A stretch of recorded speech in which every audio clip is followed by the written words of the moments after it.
Hey, 42 here. In early 2015, a group of amateur astronomers was poring over data from NASA's Kepler Space Telescope when they noticed something strange. Located in the constellation Cygnus, about 1,400 light-years from Earth, was a star that appeared to be blinking. It isn't unusual for the luminosity of a star to vary over time, but the light from this particular star was changing in ways that just didn't make any sense. Not only were the fluctuations unprecedentedly huge, at one point the star grew dimmer by more than 20%, seemingly at random. It was also the pattern of these fluctuations, or should I say, the complete lack of a pattern. There are several natural phenomena that can alter the amount of light from a distant star that reaches Earth. Internal processes in the star can change its brightness over time, or a large object like a planet might physically block some of the light from reaching us. But the fluctuations of this star were like nothing ever observed before. They were too extreme, too random. And this wasn't the only oddity. After examining historical records, astronomers noticed the star had been slowly dimming over a period of at least a century, something that should have been impossible for a star of this age and type. It was almost as though the star's energy was slowly being siphoned off. As everyone with a passing interest in astronomy turns their telescopes towards this celestial anomaly, the big question remains: what could be causing these mysterious fluctuations? Scientists around the world tried to answer the question on everyone's lips. What the hell was going on? Sherlock Holmes once said, "When you have eliminated the impossible, whatever remains, however improbable, must be the truth." Since astronomers couldn't explain the wild fluctuations and strange fading of this mysterious star by any natural processes known to man, how about an unnatural one? Was it possible that an advanced alien civilization, hidden away in our galaxy, had built a megastructure so vast it could obscure a star? Was this the first tangible evidence of intelligent life out there in the cosmos? Let's find out. Launched in 2009 with a simple but bold mission to hunt down planets orbiting distant stars, and lift off of the Delta II rocket with Kepler on a search for planets in some way like our own. It did that using something called transit photometry, which involves analyzing the light curves of hundreds of thousands of stars in search of the telltale dips in brightness that we see when a planet passes directly between us and its parent star. The Kepler mission was incredibly successful. During its 9 years of operation, it identified over 2,500 exoplanets orbiting distant star systems. But all of those planets produced a mountain of data, far too much for NASA astronomers to process on their own. And so, they called in hundreds of so-called citizen scientists, amateur astronomers from around the world, to help them out. Collectively known as planet hunters, it was these citizen scientists who first noticed the incredibly strange behavior of a star with the rather snappy name KX 8462852. According to Kepler data, this strange star dimmed by as much as 22% at seemingly random intervals, sometimes for several days at a time. To call this behavior unusual would be an understatement of galactic proportions. Kepler observed over 150,000 stars during its decade-long mission, and not a single one of them showed a light curve that even remotely resembled KC 8462852. The readings were so unusual that at first Planet Hunters project lead, Dr. Tabitha Boyajian, assumed there must have been some kind of mistake. Kepler was known to experience the odd glitch every now and then, and the light curve of this particular star looked like it must be one of them. But when a thorough check of the data processing pipeline didn't throw up any red flags, Tabitha and her team had no choice but to accept that this was no error. Something was making this strange star, known today as Tabby's star in Dr. Boyajian's honor, blink and flash like the lights on a Christmas tree. The question is, what was it? Theory 1. A large planet. Now let's get the most obvious explanation out of the way first. The Kepler mission's entire goal was to find exoplanets by identifying the dimming events caused by a transiting planet. So, could Tabby's star's strange light curve be caused by a large exoplanet? Whilst it makes sense on the surface, Dr. Bagian and her team were able to dismiss this theory almost immediately. A typical planetary transit dims the brightness of your average star by a minuscule amount. Even a very large planet like Jupiter would only dim Tabby's star, which is about 50% bigger than our sun, by a single percent.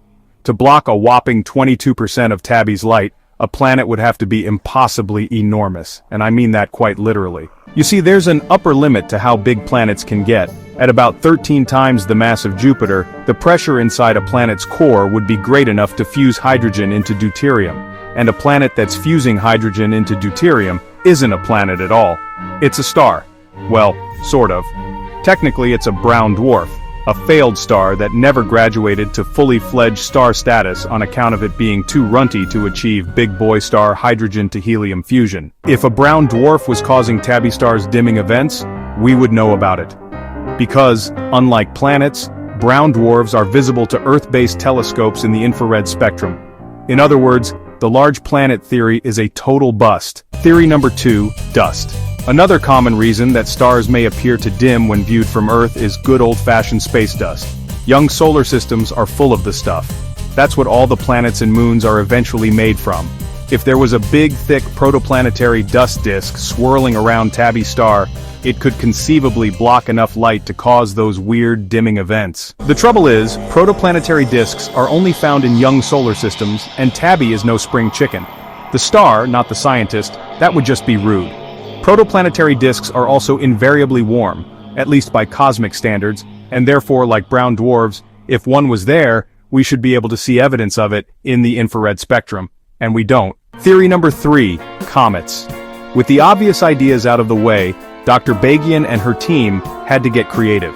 Their first genuine hypothesis was put forward in the excellently titled 2016 paper, KIC 8462852W, the flux. That's WTF for short. According to the paper, an unusually long swarm of comets was responsible for Tabby's distinctive dimming. In truth, it sounded pretty far-fetched even then, but it was a best of a bad bunch kind of situation, and at least in theory, it was possible. A big, regular swarm of comets could theoretically have blocked large chunks of light at seemingly random intervals. The trouble was, to block more than 20% of the light from Tabby's star, the comet swarm would have needed to have been mind-breakingly enormous, containing hundreds of thousands of comets amounting to the mass of several entire planets. And that just wasn't realistic. And sheer scale wasn't the only problem with the comet theory. About a year after the WTF paper was published, a follow-up study uncovered something else unusual about Tabby's star. It's gradually getting dimmer. According to one study, historical data going back to the late 19th century suggests the star had decreased in brightness by about 20% in the last 100 years. And even the significantly more reliable Kepler data showed an overall dimming of about 3% during the first 4 years of the mission. Even if there was the comet swarm equivalent of Godzilla prowling around Tabby Star, it wouldn't explain this gradual dimming. Theory number 4, aliens. Okay, if the little bit out there theories aren't cutting the mustard, we may as well just move on to the fun one. What about aliens? Astronomers are usually pretty reluctant to cry alien when they come across interstellar phenomena that they don't understand, because when they do, they invariably end up looking a bit stupid. From pulsars to quasars, all the weird stuff we found in the darkest corners of the universe has turned out to have a perfectly normal and natural explanation. But Tabby Star was such an extreme outlier that aliens did, it was actually starting to look like a pretty good bet. The idea, first proposed by astrophysicist Jason Wright, was that the irregular dimming of Tabby Star could be caused by a massive artificial structure like a Dyson sphere, or possibly a Dyson swarm, built by an advanced extraterrestrial civilization. A Dyson sphere, for the uninitiated, is a hypothetical alien megastructure designed to capture a star's energy. I did a whole video on the topic if you're interested to find out more. If such a structure were partially built, or in the case of a Dyson swarm, potentially fully built but unevenly distributed, it could explain the bizarre, non-repeating dips in Tabby Star's brightness. Almost as soon as someone mentions the A word, media outlets around the world lost their collective minds, printing sensational headlines touting the alien megastructure theory. But it wasn't just excitable journalists who took the idea seriously. The SETI Institute was convinced enough to point the Allen telescope array at Tabby Star for a full 2 weeks to scan for alien radio signals. The results came back negative, but that didn't necessarily count the alien megastructure hypothesis out. A civilization advanced enough to build a Dyson sphere might well have left radio-based communication far behind them. Unfortunately, further research ultimately did count the alien megastructure hypothesis out, at least for the most part. The research, which kind of awesomely was funded by a Kickstarter campaign, saw a global network of telescopes focused on Tabby Star 24/7 for an entire year. The result was a paper published in 2018 that offered a new insight into several significant dimming events. The paper confirms that something was preventing light from Tabby Star from reaching Earth, but it also revealed a critical clue. Whatever it was wasn't blocking all wavelengths of light equally. Shorter wavelengths were blocked much more strongly than longer ones. And that was a problem, at least for anyone hoping for first contact. If there was an alien megastructure orbiting Tabby Star, or any solid object for that matter, it would uniformly and completely block all wavelengths of light. The fact that shorter wavelengths were preferentially blocked suggested we were dealing not with a single large object but trillions upon trillions of tiny ones. In other words, dust. Now, I know what you're thinking. Didn't we already rule that one out? Well, yes, but it turns out space dust comes in more flavors than your local ice cream parlor. The dust-blocking Tabby Star isn't part of a thick protoplanetary disk. For the reasons we've already covered, a star of Tabby's age shouldn't have one, and if it did, we'd be able to see it in the infrared spectrum. Instead, scientists believe that Tabby Star is surrounded by a huge volume of very fine, diffuse and cold dust. Fine space dust will scatter shortwave radiation while longer wavelengths, including infrared, will pass right through it. Hence the lack of an excess infrared signal from the star system. A large, irregularly shaped cloud of this very fine dust could easily explain the short-term dips, and if the dust is slowly accumulating, it could even explain the long-term dimming too. But it isn't quite case closed just yet. If this space dust isn't part of a protoplanetary disk, where did it come from? The short answer is we still don't really know. There are plenty of theories, but none of them perfectly explains all the oddities we've witnessed over the years. One of the best comes from a scientific paper published in 2019. It postulates that the mystery dust is coming from the slow destruction of a kidnapped moon. That ended up in close orbit around Tabby's star after being gravitationally stolen from its parent planet. The theory, backed up by extensive computer modeling, is that at some point in the relatively recent past, a planet on a highly eccentric orbit got a bit too close to Tabby's star and, for want of a better word, was basically eaten. One of that planet's moons then ended up in a stable but very close orbit around the star, where it is slowly being evaporated, leaving a colossal trail of dust and debris in its wake. It's a solid theory, especially since it helps explain both the short-term dips and the long-term dimming. If Tabby's star devoured an entire planet, it would have caused a temporary brightening, and the slow dimming we're witnessing today could simply be things returning to normal levels. The dust and debris from the evaporating moon would then explain the short-term irregular dips. So far so good. But the theory has one major flaw, and it's one that's come up several times in this video already. Where's the infrared signal? We're talking about catastrophic cosmic events here. We'd expect to see some evidence of them in the infrared spectrum, but there isn't any, or at least none that we've been able to detect so far. There's also the fact that, while certainly possible, scientists believe an event of this nature would be incredibly rare.